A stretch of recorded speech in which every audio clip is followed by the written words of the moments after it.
다른 사람들의 이야기를 들으면서 저런 사람도 있구나 하며 웃어넘겼던 제가 이렇게 사연을 신청하게 될 줄은 몰랐네요. 일단 제 소개를 하자면 현재 40대 후반의 여성이며 두 아이의 엄마이기도 한 사람입니다. 저는 굉장히 어린 시절에 결혼을 했어요.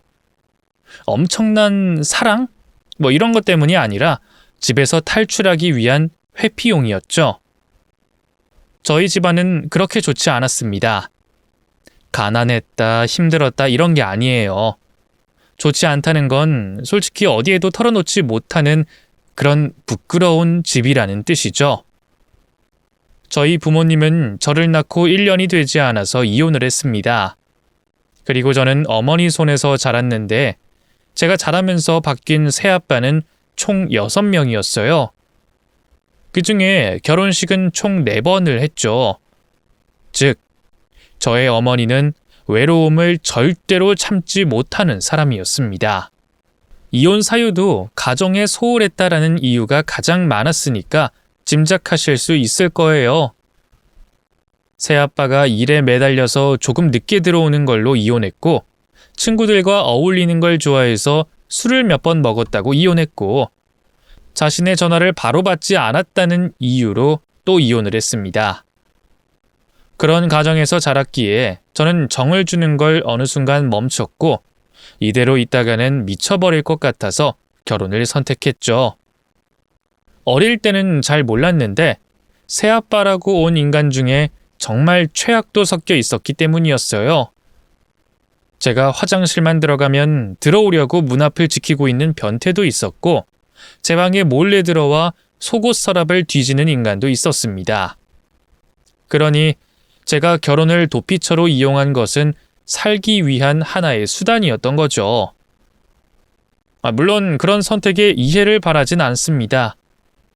결혼을 너무 가볍게 봤다, 비난하셔도 어쩔 수 없고요.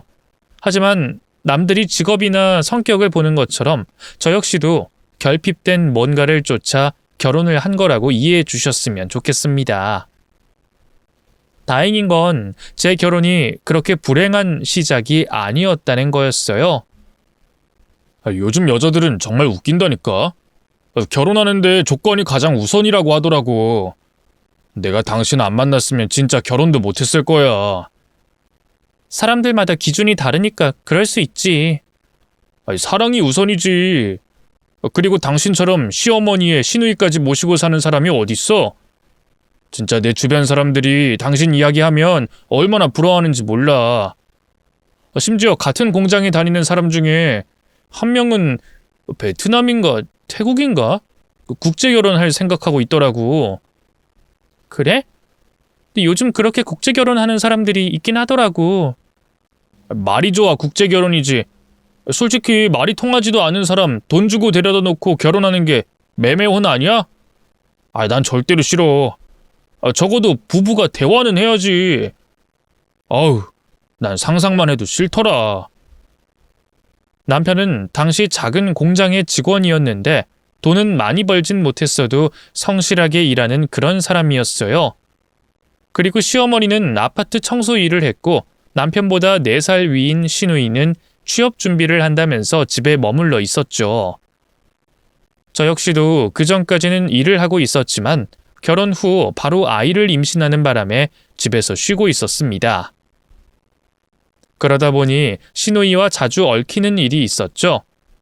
그래도 흔히 말하는 시집살이도 없었고 모두가 제가 이 집에 시집 와준 것만으로도 감사하다고 그렇게 생각했던 것 같습니다. 옳게. 반찬이 이게 뭐야? 무슨 잡초를 뽑아서 식탁에 올렸나? 내 동생이 준 돈은 어디로 가고 고기 하나 없는 밥상을 올려? 그게 이번 생활비가 좀 많이 나갔어요. 회사에서 경조사비로 걷어간 돈이 20만 원이나 된다고 하더라고요. 고작 20만 원 가지고 이러는 거야? 와, 진짜. 애 2번만 더 가지면 아주 쫄쫄이 굶겠네. 넌 밥상머리에서 왜 그런 말을 해? 어련히 얘가 다 알아서 할 텐데. 그리고 너 언제까지 집에서 이렇게 있을 거야? 그놈의 취업 준비는 언제까지 할 거냐 이 말이야. 엄마는 왜 나한테 그래? 왜 불똥이 나한테 튀는데?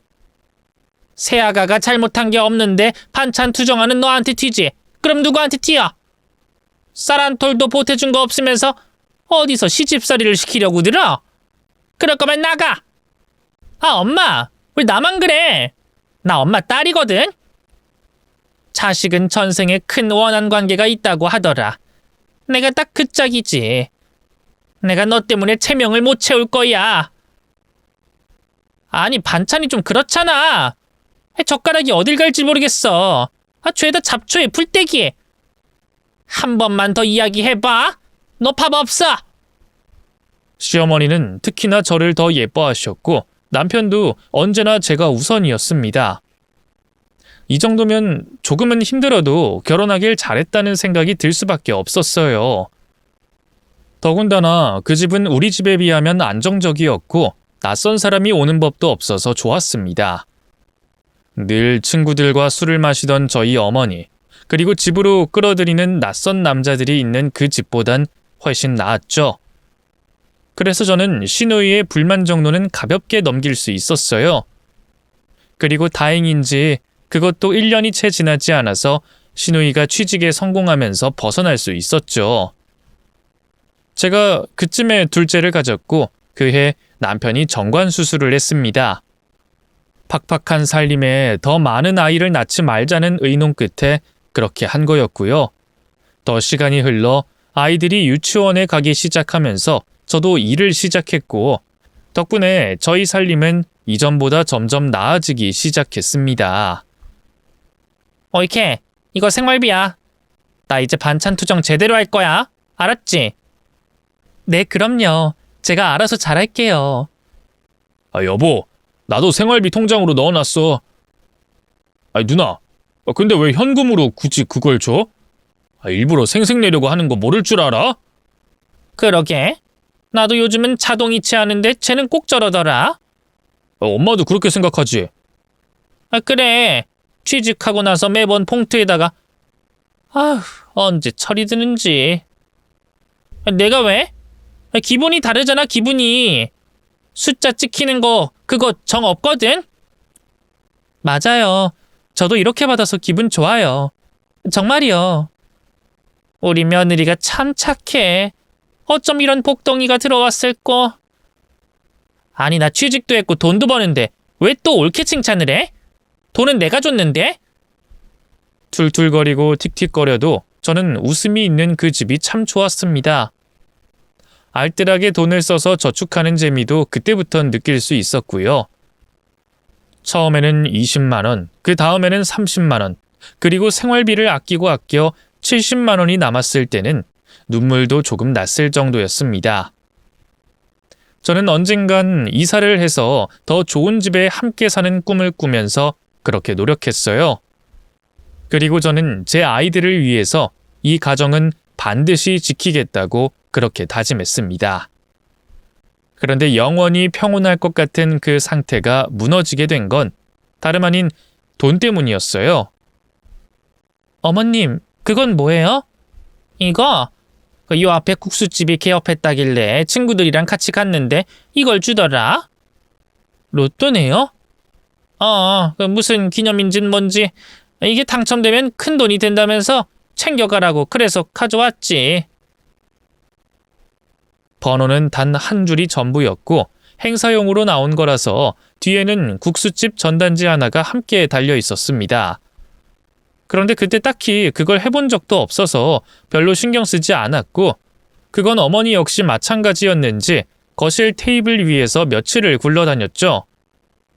그런데 어느 날 시누이가 소리를 꽥 지르면서 정말 방방 뛰고 난리가 난 겁니다. 그때서야 알게 됐어요. 그게 1등에 당첨됐다는 사실을 말이죠. 저도 얼떨결에 기뻐하긴 했지만 솔직히 현실인지 가늠이 되지 않더라고요. 우리 고생 끝났어. 더 좋은 집에서 살고 우리 진짜 행복하게 살 수 있다고. 엄마, 내 덕이지? 내가 이거 확인해본 내 덕이야. 그치? 내가 가져왔는데 왜 네 덕이야? 어쨌든 이게 돈이라는 거지? 응, 엄청난 돈일 거야. 우리 부자야, 엄마. 아이고, 이런 일이 우리한테 있다니. 이제 죽어도 여한이 없다. 엄마가 왜 죽어? 이거 다 쓰면서 편하게 살면 되지. 당첨금 32억 3,100여만 원. 엄청난 돈이었습니다. 하지만 그 모든 돈을 받은 건 아니었고 소득세 33%를 제외해야 한다고 하더군요. 그래서 받은 실수령금은 약 21억 원이었습니다. 우글우글 몰려가서 거액의 돈이 든 통장을 받아든 순간에도 저는 실감하지 못했어요. 그러다 그 돈으로 소고기집에서 배부르게 먹은 후에도 잔금이 줄지 않은 숫자들을 봤을 때서야 실감이 났습니다. 우리가 정말 부자가 됐다는 걸 말이죠. 정말로 짧은 한 달 안에 많은 게 바뀌었습니다. 남편과 시누이는 일을 그만뒀고 시어머니 역시 마찬가지였어요. 그리고는 셋이 함께 집을 보러 다니기 시작했고 그날 새 차를 뽑아서 왔습니다. 무슨 차를 샀어? 일도 그만뒀다면서. 뭐 어때? 이 정도는 이제 우리 형편에 탈만하잖아. 그래도 꽤 비쌀 것 같은데. 4천?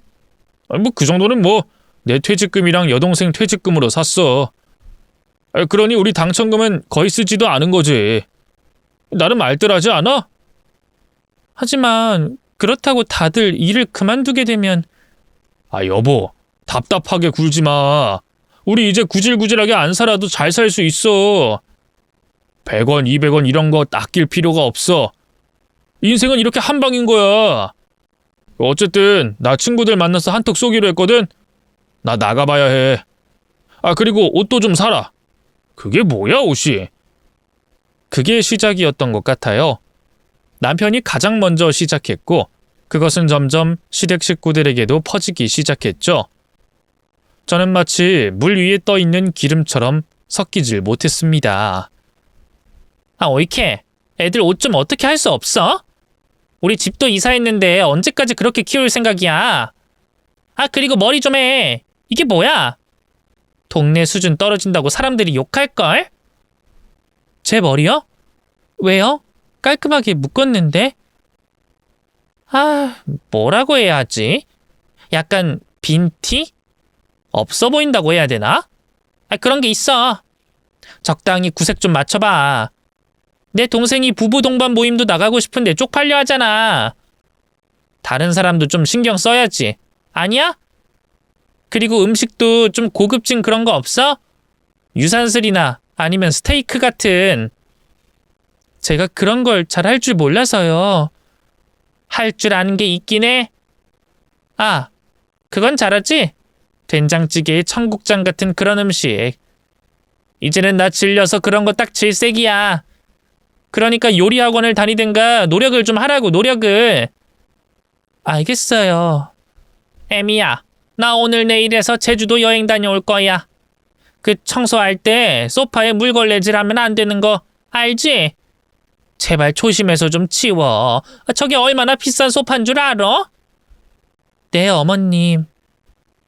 답답해서 원.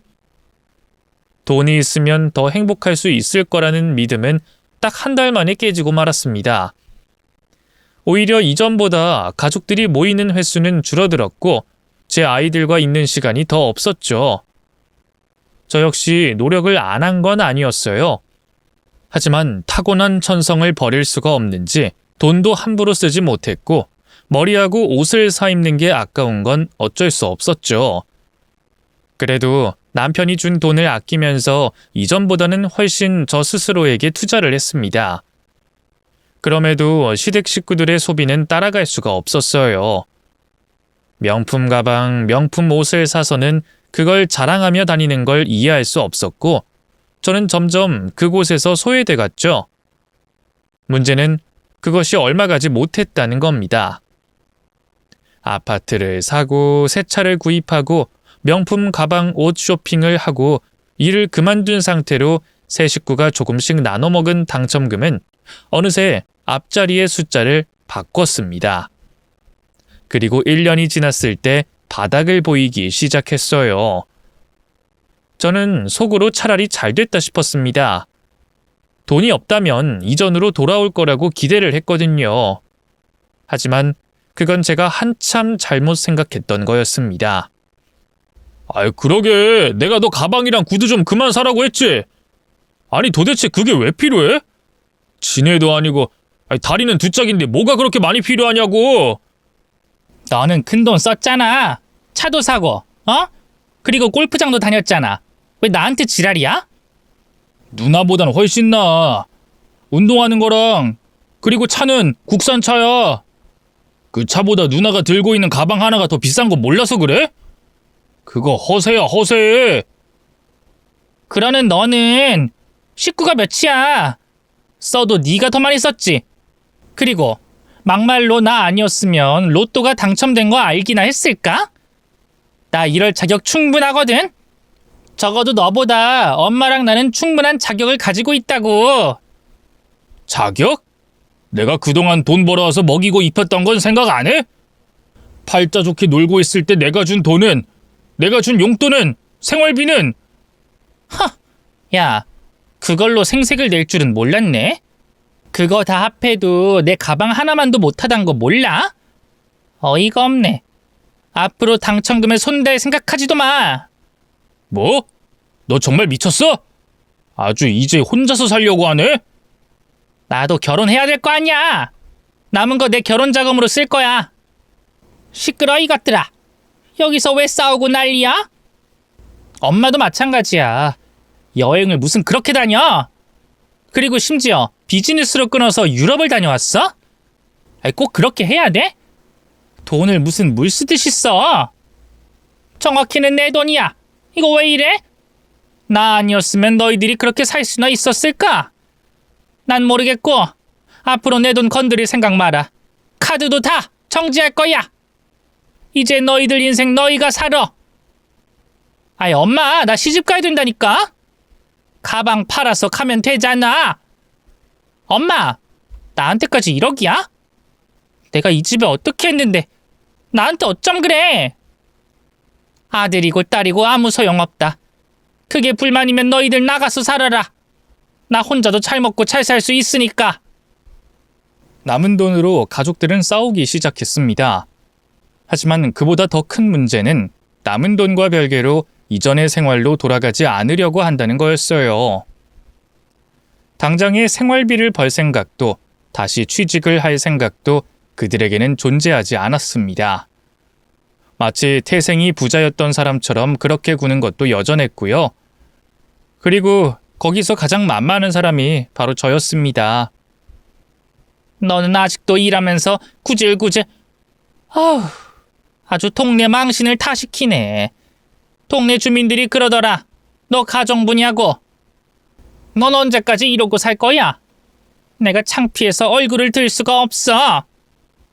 어머니, 그래도 누구 하나는 벌긴 해야죠. 이제 당첨금도 거의 떨어져 간다고 했잖아요. 누구 하나? 그러니까 문제야. 네가 벌면 얼마나 벌어? 그걸로 유세 떠는 거냐? 유세라뇨. 그게 아니고 내가 생활비 줬잖아. 그걸로도 부족하니? 너 혹시 친정에 돈 주고 있는 거 아니냐? 저 친정이랑 연락도 안 하는 거 아시잖아요. 내가 알게 뭐야? 너희 엄마한테 뒤로 돈 주고 있는지. 자식들이라는 게 그래. 꼭 여유가 생기면 뒤로 딴짓 하더라고. 절대 아니고 앞으로도 그럴 일은 없어요. 됐고, 밖으로 그만 나돌고 집에서 애들이나 신경 써라. 아범도 신경 좀 써. 그러다가 바람이라도 나면 어쩌려고 이러니? 바람이요? 그래. 막말로 네가 시집 올 때 뭐라도 해온 게 있니? 변변한 살림살이라도 챙겨왔니? 하다못해 입을 한 차라도 해왔니? 양심이 있으면 너도 긴장하고 살아. 내가 아들이었으면 진작에 너 버렸어. 적어도 수준은 맞아야 될 거 아니야, 수준은. 어머님, 아무리 그래도 그런 말씀은. 내가 왜? 너 내 말이 고가오면 그거 자격지심이라는 거야. 너도 스스로 알 거 아니야. 집안 차이가 나면 이런 게 문제가 생기는 거야. 수준, 문화, 이런 거부터가 다르다고. 요즘엔 너랑 이야기하면 내가 숨이 턱턱 막혀. 알긴 알아? 죄송합니다, 어머님. 서로 싸우다가도 이렇게 꼭 제게 불똥이 튀었어요. 그리고 저희 집, 친정, 그리고 제가 혼수를 해오지 않은 부분까지 걸고 넘어지곤 했습니다. 처음에 남편은 그런 말에 저를 보호해 주었지만 어느 순간부터는 그 사람도 저를 비난하더군요. 그러게 내가 준 돈으로 좀 꾸미지 그랬어. 뱃살 좀 봐라 뱃살. 나이 먹었으면 알아서 자기 관리 정도는 해야 되는 거 아니야? 화장도 안 하고. 매번 지겹다. 정말 지겨워. 여보, 왜 당신까지 그래? 나 밖에서는 일하고 집에 와서는 살림하고 애들 둘까지 봐야 되는 거 몰라? 그러니까 내가 시간이 있겠냐고. 아무도 돕지도 않으면서. 누가 그렇게 살래? 내가 등 떠밀었어? 사람 구해서 쓰면 그만이잖아. 내가 준 돈으로는 엿 바꿔 먹었냐? 이제 우리 예전에 그 사람들 아니야. 작은 돈에도 바들거리던 그 남자도 아니고 나도 당신도 떵떵거리면서 그렇게 살 수 있는데 뭐가 불안해서 그렇게 살아? 현실을 좀 인지해. 지금 돈 2억 남은 게 전부라며. 그 돈으로 앞으로 몇 년은 아껴서 살 수 있을지 몰라도 평생은 안 돼. 그리고 지금처럼 쓰기만 하면 결국에 사라질 거라고. 우리가 열심히 해도 그 돈 못 모아. 그 정도의 액수라고. 가방 하나가 1,000만 원이 넘고 당신이 쓰는 돈도 그 정도 하잖아. 그럼 오래가야 2년이야. 그 안에 정신 차려야 할 사람은 내가 아니라 당신이고. 아이 진짜. 이러니까 내가 집에 들어오기가 싫지. 넌 꼭 다 된 밥에 재수없는 소리나 짓거리고 재나 뿌릴 줄 알지? 꼭 말을 그따위로 해야 해? 더 잘 될 생각을 해야지. 그러니까 일 시작하자. 당신이 먼저 하면 다른 가족들도 그럴 거야. 누구 좋으라고? 내가 일하기 시작하면 누나랑 엄마가 다 써버릴 텐데 미쳤어? 그리고 그 돈은 쓸 곳이 따로 있어. 어디 투자라도 하게? 가게 열 거야? 아니, 로또 사서 다시 복구시킬 거야. 이렇게 평생 살 수 있다면 그 정도 수고쯤은 할 수 있지. 남편은 그 뒤로 로또를 미친 듯이 사기 시작했습니다. 처음에는 질색하던 시어머니나 시누이 역시도 그 길이 최선이라고 생각했는지 동참하더군요. 꿋꿋하게 이전처럼 돈을 벌고 돈을 모은 건 저뿐이었죠. 혹여나 이런 모습이 아이들에게 좋지 않게 인식될까봐 아이들 교육도 철저히 시켰습니다. 돼지 저금통을 만들어서 저축하는 습관도 들였고 그게 다 모이면 아이들 통장에 직접 넣도록 은행도 데려갔고요. 그렇게 시간이 흘러 한 달, 두 달이 넘어가면서도 당첨은 좀처럼 되진 않았어요. 최대 많이 된 것이 3등이었고 대부분은 0원, 5,000원이 전부였죠. 그럼에도 포기를 모르더군요. 그럴수록 더 많은 돈을 쏟았고 한 가게에서 10만 원어치 그리고 다른 가게까지 다 돌면서 엄청난 양의 로또를 사들이기 시작했습니다. 이번에는 예감이 좋아. 진짜 이번 주는 반드시 우리가 될 거야. 맞아, 나 꿈도 진짜 좋은 것 꿨어. 그래? 그럼 네가 사온 것부터 확인하자. 분명 이번에는 확실히 될 거라고. 우리 각자 사온 게 당첨되면 그 사람 몫은 50%로 하는 거 약속하고 해. 이렇게 나눠서 쓰는 거 나는 못하겠거든? 뭐? 내 당첨금은 다 나눠 쓰고 이제 와서 그러자고? 그럼 엄마는 10% 더. 이렇게 해. 어때? 이번에 엄마가 또 되면 엄마도 그게 훨씬 좋지? 아니야? 아이, 크야. 그래 엄마. 이제는 딱 나누고 절대 침범하지 않는 게 훨씬 좋잖아. 아유, 그래, 좋아. 그럼 당첨자 50%, 그 외에 내가 되면 10% 더. 이렇게 하는 걸로 해. 알았어. 저는 무슨 경기장의 한복판에 온 느낌을 받았습니다.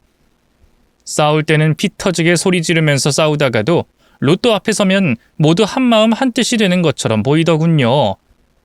하지만 그것도 1년이 넘어가면서 끝을 보이고 있었습니다.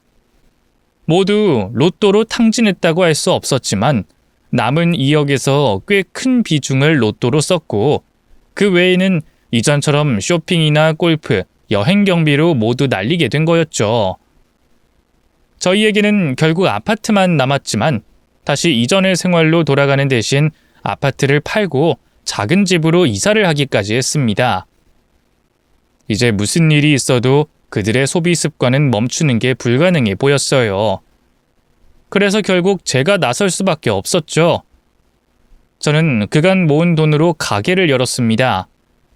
짬뽕 가게였는데 분점이 생긴 지 얼마 되지 않아서 충분한 교육을 받고 이름을 이을 수 있었어요. 인테리어나 식자재나 그 부분도 본점에서 크게 터치하지 않아서 운영하기가 굉장히 편하고 좋았습니다. 그래서 제가 교육을 받았고 돈이 모자란 부분은 제 친구가 투자를 하게 되면서 채울 수 있었죠. 본래 처음부터 장사가 되지 않았다가 입소문이 나고 그런 식으로 장사가 될 줄 알았습니다. 그런데 진짜 기적처럼 처음부터 장사가 너무 잘 됐어요. 사람들은 정말 물밀듯이 찾아왔고 작은 가게 앞에 줄을 서서 기다릴 정도였죠. 때문에 직원을 한 명 더 뽑았고 제 친구까지 나서서 도와줘야 겨우 버틸 수 있었습니다. 하루 매출은 200만 원이 훌쩍 넘었고 쉬는 날을 제외해도 한 달 수익은 5천만 원 내외였죠. 그렇게 제가 장사에 여념이 없을 때도 시댁 식구들은 여전했습니다. 나 진짜 이 사람 아니면 결혼 못한다고. 이 사람이랑 결혼해야 된단 말이야. 그럼 이 집이라도 또 팔라는 거야? 어? 넌 정신이 어디 간 거야? 그럼 어쩌라고? 나도 맨몸으로 가? 그럼 올케처럼 저렇게 구박받을 텐데? 내가 구박을 뭘 했다고? 했지. 엄마 솔직히 까놓고 매번 툴툴거렸잖아.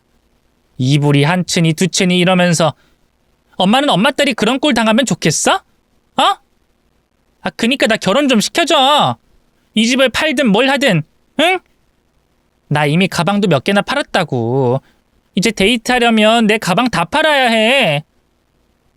제일 멍청한 짓이 비싸게 주고 사서 싸게 파는 거야, 이 멍청아. 엄마는 딸한테 멍청이라니. 그러는 엄마는 여행 다닌다고 쓴 돈이 얼마야? 그건 팔 수도 없잖아. 허공에 날린 거지. 무슨 비행기를 아무거나 타면 되지. 비즈니스?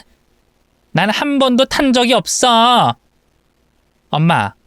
엄마보다 싸게 팔아도 어쨌든 돈 되는 걸 가지고 있는 내가 훨씬 나아. 그럼 이 가방이랑 구두랑 다 팔아서 시집 가면 되겠네.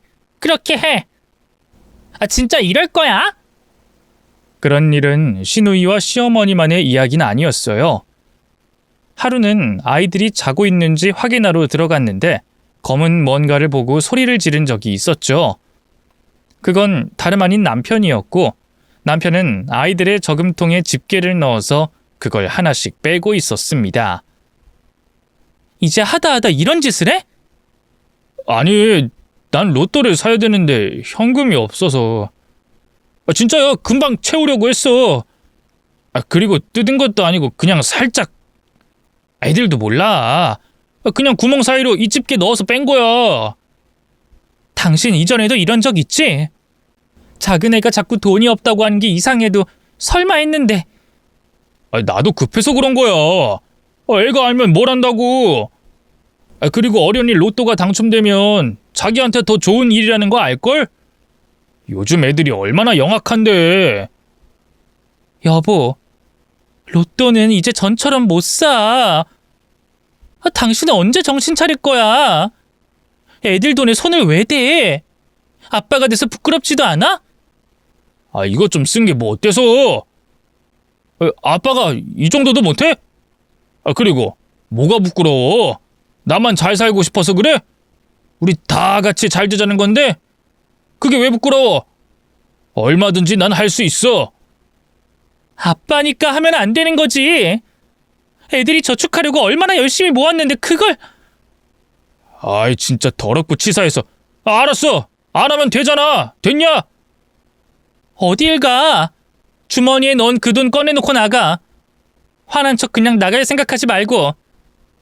몰라. 어제 꾼 꿈에서 돼지가 내 품으로 들어와서 안겼다고. 진짜야. 물론 금방 죽긴 했는데 내가 너무 좋아서 계속 끌어안았더니 재수없게 죽었지 뭐야. 그래도 돼지는 돼지니까 사야 된다고. 딱 10만 원만 쓰자. 응? 저도 참 바보 같았어요. 그 모습을 보면서도 안타깝고 돕고 싶은 그런 마음이 들었으니까 말입니다. 결국 저는 가족들에게 얼마의 돈을 보태줬고 그걸로 기뻐하는 걸 보면서 마음이 편해졌어요. 어쩌면 어머니 말씀처럼 자격지심일지도 모릅니다. 제가 뭔가 해줄 수 있다는 기쁨을 얻고 싶었던 이유일지도 모르죠. 그리고 실제로 좋긴 했어요. 우리 며느리, 역시 우리 며느리가 최고야. 올케, 정말 이 돈을 올케가 벌었어? 진짜? 그럼 나 결혼 자금도 마련해 줄 거야? 네, 엄청나게 해드릴 수는 없지만 제가 최선을 다해서 마련해 볼게요. 여보, 진짜 당신이란 사람은 우리 집의 복덩이야. 그 작은 가게에서 이런 돈을 번다고? 운이 좋았어. 매달은 자신이 없긴 해. 아니, 이 정도면 충분하지. 나도 도울까? 그럴까? 아니, 그냥 이전처럼 일하고 그렇게 했으면 좋겠어. 우리 모두 다요. 일? 그래, 뭐 나도 그 생각은 했어. 언제까지 이렇게 살 순 없잖아. 근데 시간이 좀 필요한 거야. 시간이. 그래, 애비 말이 맞다. 나도 아무래도 알아보고 있었어. 난 결혼 준비 때문에 당장은 못해. 올케도 알잖아. 결혼 준비라는 게 보통 일 아니라는 거. 그럼 집안일이라도 도와주실 수 있죠? 그럼 도울 수 있지. 내가 쉬면서 하면 되는 거니까. 가족들에게 주는 돈은 아깝지 않았어요. 아이처럼 기뻐하는 모습을 보고 있으니 제 자신이 뭔가 대단한 사람이 된 것 같은 기분도 싫지 않았고 말입니다. 그래서 더 열심히 살았어요. 매일 아침 누구보다 일찍 일어나서 신선한 재료를 사고 가게에서 그걸 다듬고 그리고 장사를 시작했고 깨끗하게 청소하고 매출을 정리했죠. 다행히 집안일도 완벽하게 돼 있었습니다. 솔직히 시누이에게 그런 면이 있는 줄 몰랐는데 정말 꼼꼼하게 잘했더군요. 그래서 저는 안심이 됐습니다. 남편 역시도 매일 일자리를 구한다고 나갔고 시어머니 역시 그랬죠. 그래서 저만 잘 버텨주면 모든 게 다시 돌아올 거라는 희망이 생겼습니다. 하지만 몇 달이 지나고 제 통장의 잔고를 봤을 때 깨닫게 됐어요. 그게 온전히 저의 착각이었다는 것을. 여기 80만 원은 뭔가요? 그게 옳게 사람을 썼어. 내가 바빠서 어쩔 수 없었다고. 이 집이 큰 집도 아닌데 여기서 사람을 쓴다뇨. 그럼 어쩌라고. 난 살림 못해. 그리고 나도 나름 바빴어. 옷 사고 구두 사고 신발? 남자 지갑? 이런 거 산다고 바빴어요? 우리가 그것 좀 썼다고 그렇게 하는 건 좀 너무하지 않니? 어머님도 그래요. 이걸 아시면서 그냥 내버려 두셨어요? 그리고 또 여행사 결제하셨네요. 답답해서 그랬어, 답답해서. 그렇게 다니다가 안 다니니까 나만 소외되는 것 같고 다른 집 여자들은 며느리가 그런 곳 보내준다기에 나도 그래 봤다. 그게 불만이야? 아무리 그래도 저희 예전처럼은 못 살아요. 몇 천씩 턱턱 이런 거 못한다고요. 그리고 결혼 자금도 마련해야 되는데 이런 식으로 하면 결혼 못해요. 아시잖아요. 그렇지만 미안해 올케. 내가 잠깐 미쳤었어. 돈이 들어오니까 나도 모르게. 너무 속이 상했습니다. 아깝지 않은 돈이었지만 정신 차릴 생각이 없는 식구들을 보면서 가슴 위에 큰 돌을 올린 것 같은 느낌이 들었어요. 그나마 다행인 것은 남편은 제 눈치를 보고 그나마 돈을 아껴 썼다는 정도였습니다. 물론 그 돈 역시도 적지 않았지만 말이죠. 그래도 제가 뭐라고 한 이후에는 한동안은 잠잠했습니다. 쉬지 않고 울리는 카드 결제 문자 소리가 줄어들었으니까요. 그런데 어느 날 통장을 확인해 보니 제 통장에서 돈이 빠져나가 있었습니다. 그것도 여러 번에 걸쳐서 3,000이라는 큰 돈이었죠. 그 날짜를 되짚어 보니 갑자기 제 휴대폰이 필요하다면서 가져간 게 떠올랐고 그건 바로 남편이었습니다. 미쳤어? 왜 그 돈이 필요한 건데? 내가 말했잖아. 그 돈으로 당신 누나 결혼 준비 도우려고 했다고. 왜 그걸 내 허락도 없이 마음대로 써? 뭐 어때? 어차피 그 돈이 그 돈인데. 어디에 썼는지 바른 대로 말 못해? 엄마! 당신 시어머니한테 썼어. 그럼 어쩌냐? 그렇게 울고 슬퍼하는데. 노인네 마지막 소원이라는데 그것도 못해줘? 엄마 덕에 이렇게 편하게 살았는데 우리 그 정도는 해줄 수 있잖아. 여행 한번 보내고 그리고 나서 내가 일해서 채우려고 했었어. 무슨 여행이길래 자기 딸 결혼 자금으로 여행을 하겠다는 건데? 어디 크루즈라도 타신대? 그게 아니라 우리 엄마가 저번에 이코노미로 여행 갔다가 허리고 다리고 너무 아파서 죽을 것 같았대. 그럼 어떡해? 아들 된 도리가 있는데 우리 엄마 비즈니스 타야 될 거 아니야. 지나가는 똥파리도 웃겠다. 지금 우리 형편에 그럴 수 있어? 이 집은 전세고 백수인 당신 식구들의 결혼 준비한다는 시누이에 우리 애들 둘 이렇게 살고 있는데 비즈니스? 당장 취소해, 당장! 취소 못해. 그리고 당신도 혜택 받았잖아. 엄마 덕분에 우리 이렇게 살았던 거야. 내가 무슨 혜택을 받았는데? 양심 있으면 말해봐. 내가 무슨 혜택을 받았는지. 그게 좋은 아파트 거기서 살았잖아. 꿈에서도 그런 집에서 살 수 있었을까? 지금은 비록 이렇게 됐지만 어쨌든 당신도 생활비도 그래 당신이 벌어서 한 건 알지만 어쨌든 삶이 윤택해진 건 있었잖아. 내가 산 차도 탔고. 결국 난 그 집에서 산 게 전부네. 근데 내가 왜? 내가 받았잖아. 부부는 하나야. 그럼 당신도 엄마한테 갚아야 할 의무가 있는 거고. 너무 지치고 힘들어서 그 순간 저는 울음을 터뜨리고 말았습니다. 아무리 노력해도 다시 돌아갈 순 없구나. 그걸 느꼈고 이곳에 더 머물러도 소용없다는 걸 인정해야 했죠. 하지만 저는 가족을 지키고 싶었습니다. 너무나 변해버렸지만 오래전 기억을 더듬어가며 저는 버티려고 노력했어요. 그런데 제가 뒤늦게 발견한 것은 남편에게 준 카드의 사용처였습니다. 저는 그게 도통 뭔지 몰라서 동업하는 친구에게 물었어요. 이거 보석 전문 백화점 브랜드야. 이거 들고 가서 백화점에서 뭘 샀는지 보자. 시계 같은 거 산 거 아닐까? 어머님 팔찌라든가. 야, 여기 호텔 결제 내역은 안 보여? 너 그렇게 방심하면 안 된다고 했지. 하지만 외면하고 싶은 거 알겠어. 알고 싶지 않겠지. 그런데 넌 엄마야. 너 혼자가 아니라고. 그니까 정신 차려. 알았니? 보고 싶지 않아도 앞을 똑바로 봐야 할 때가 있어. 아이들 데리고 있다면 네가 중심을 잡아야지. 눈 감고 어디까지 갈 수 있을 것 같아? 알았어. 결국 저는 사용처를 알아보기 위해 친구와 백화점으로 갔고 그곳에서 뭔가를 묻기도 전에 그걸 어디에 썼는지 알 수 있었습니다. 어떻게 그게 가능했냐고요? 남편이 저보다 먼저 그곳에 있었기 때문이었죠. 그것도 한 젊은 여자와 함께 말입니다. 자신이 부자라도 되는 듯이 거만하게 턱을 들고 물건을 사주는 모습을 보고 말았어요. 저는 정신이 없어서 벌벌 떨고만 있었는데 친구는 침착하게 사진을 찍고는 저를 잡고 그 자리에서 몰래 빠져나왔습니다. 그 다음은 기억이 나지 않아요.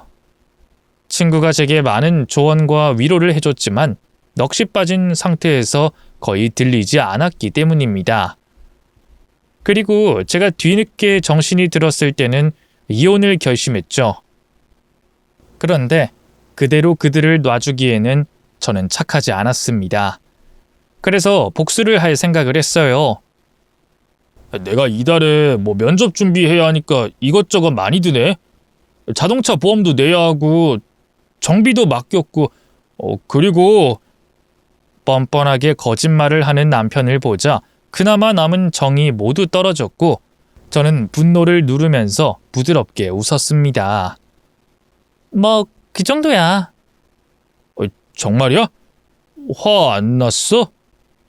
내가 당신한테 화를 왜 내? 나 이제 그 정도는 여유롭게 벌어. 이제는 상황이 다르잖아. 그렇지? 이제 이렇게 구질구질하게 살 필요도 없고 말이야. 조만간 이사도 하고. 정말? 당신 정말 성공했구나. 진짜 잘 됐다. 특히나 이달에는 2배 이상은 벌었지 뭐야? 진짜? 엄마랑 누나한테도 자랑해야겠네. 부를까? 그래. 그럼 우리 작은 파티라도 열자. 저는 희죽거리는 남편의 뒤에서 싸늘하게 표정을 바꿨어요. 그리고는 모두가 모였을 때 저는 연기를 하기 시작했습니다. 이 연기라는 게 어렵지 않더라고요. 그 전에 시댁 식구들이 제 앞에서 보여줬던 걸 똑같이 말만 하면 되니까 말이죠.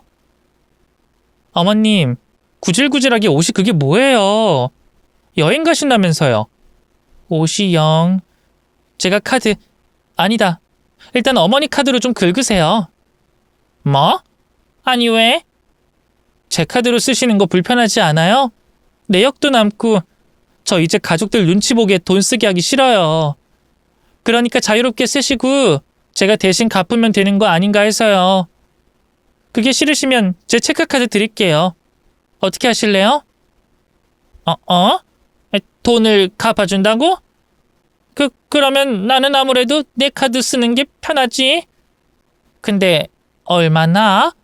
어느 정도로 쓰면 되는 거니? 한도요? 없죠. 그냥 쓰세요, 편하게. 남편한테 말했는데. 엄마, 이 사람 가게 대박 났다고 하네요? 저번 달보다 2배라고 앞으로는 더 잘 될 것 같고요. 우리 이제 됐어요. 이건 거의 로또나 다름없다고. 정말이니? 아유, 우리 며느리 너무 창하다. 정말 써도 된다는 거지? 오이케, 나는? 나 결혼식은? 그것도 카드로 하시면 될 것 같아요. 진짜? 올케 너무 좋다. 진짜 내가 올케복은 타고났어. 우리 자기한테도 이 소식 이야기해야겠어. 아무래도 그쪽 집에서 날 탐탁지 않게 생각하는 것 같았는데 아우, 진짜 다행이야. 여보, 정말 고마워. 내가 당신한테 정말 잘할게. 사랑해. 남편이 저를 끌어안으면서 울먹이는데 솔직히 토하고 싶었습니다. 그 손으로 다른 여자를 만지고 놀고 즐기면서 제게 사랑한다고 말하는 게 역겨웠죠. 그래도 저는 참고 말을 이었습니다. 오랜만에 가족여행은 어때요? 시어머니랑 당신이랑 세 식구 다 같이. 애들은? 그리고 당신은? 아이 그래. 주인공이 넌데 널 놓고 가면 면목이 없지. 저는 장사를 쉬지 못하고 애들까지 데리고 가면 편하게 쇼핑하고 놀 수가 없잖아요. 그러니까 제가 데리고 있어야 재밌게 노시죠. 그래? 우리야 그러면 너무 고맙지. 나 후딱 혼수 사서 채워 넣고 엄마랑 동생 데리고 가야겠다. 유럽으로 가자, 유럽. 일본이 좋지 않나? 아니 난 온천하고 싶은데. 어디든 난 면세점만 있으면 상관없긴 해. 그래요, 어디든 가세요. 대신 제가 정한 날짜로 가능하시죠? 애들 봐줄 사람이 없어서. 그럼 우리 예쁘고 능력 있는 며느리, 내 며느리를 위해서 뭔들 못해? 여보, 편한 시간 말해봐. 그럼 우리가 맞추면 되니까. 모두가 정말 쉬지 않고 카드로 쇼핑을 하고 다녔습니다. 해외에서 입을 것, 신을 것, 모자, 선글라스, 팔찌, 목걸이, 향수와 화장품까지도 마구 말이죠. 결국 이민이라도 갈 사람들처럼 잔뜩 짐을 신상 트렁크에 넣고는 그렇게 출발하는 걸 저는 봤습니다. 그때부터가 저는 시작이었어요. 일단 저는 그간에 모은 증거를 들고 변호사에게 찾아갔죠. 여자 변호사님이었는데 성격이 아주 시원한 그런 분이셨습니다. 휴대폰 문자, 전화 기록, 그리고 백화점에서 찍은 사진과 그 뒤에 남편을 따라다니며 모은 증거까지 모두 드렸죠. 변호사님은 자신이 알아서 탈탈 털어서 모든 걸 주겠다고 했고, 여자는 따로 상간녀 소송을 진행하겠다고 했습니다. 그리고는 이혼을 결심한 저를 독려하며 이런 말씀을 하시더군요. 그런 말이 있더라고요. 여자는 돈이 없으면 본성이 나오고 남자는 돈이 생기면 본성이 나온다고요. 그러니까 혹시 돈 때문에 잠깐 이럴 거라고 생각은 안 하시는 게 좋아요.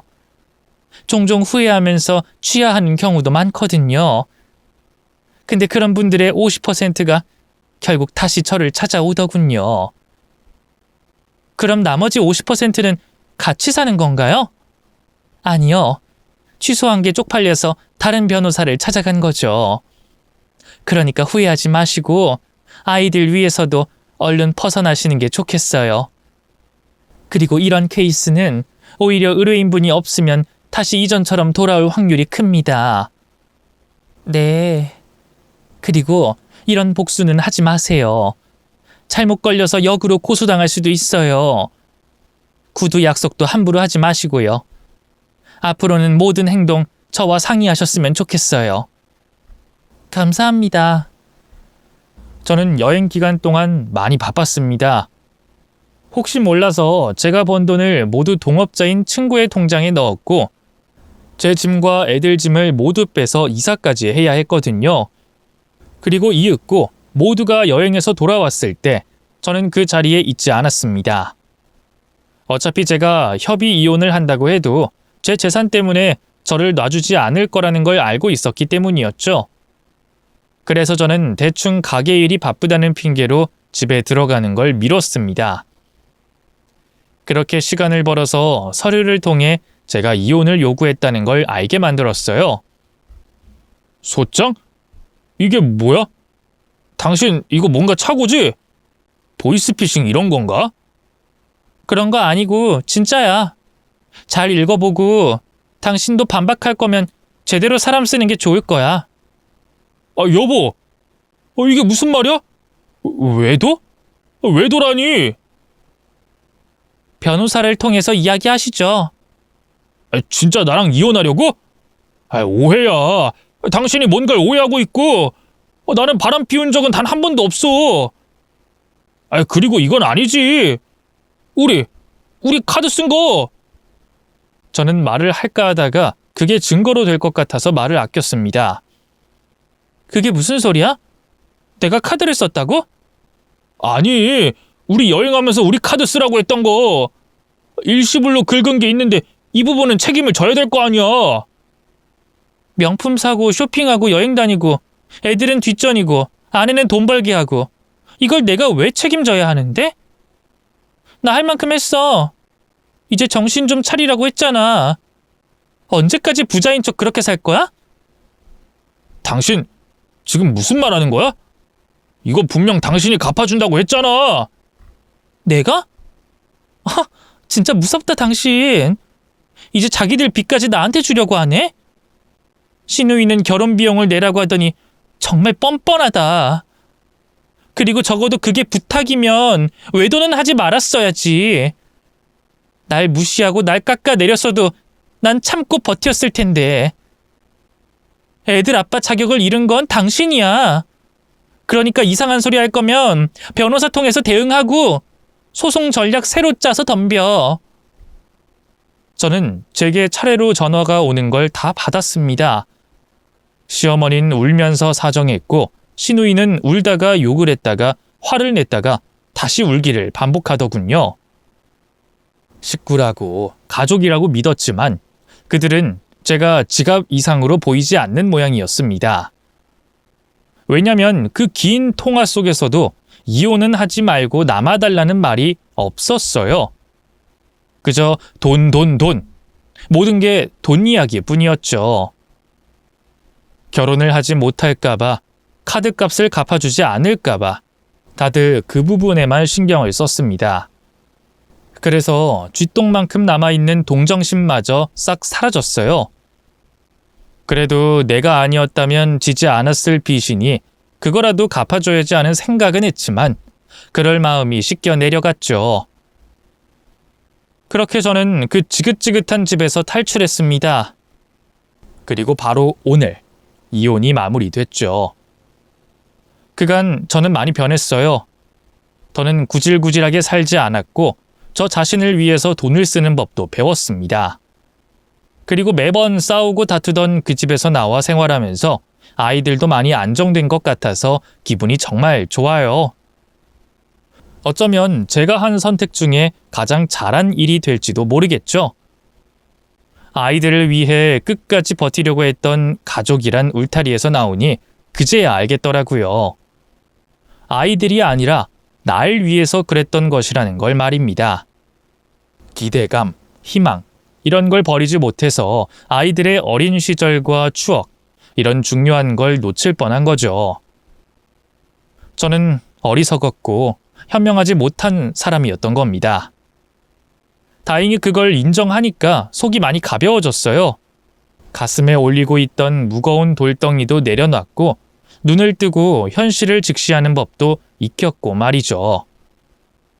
지금은 바쁘지만 늘 함께 저녁을 먹고 행복하게 웃고 이야기하는 일상으로 돌아와서 너무 행복하네요.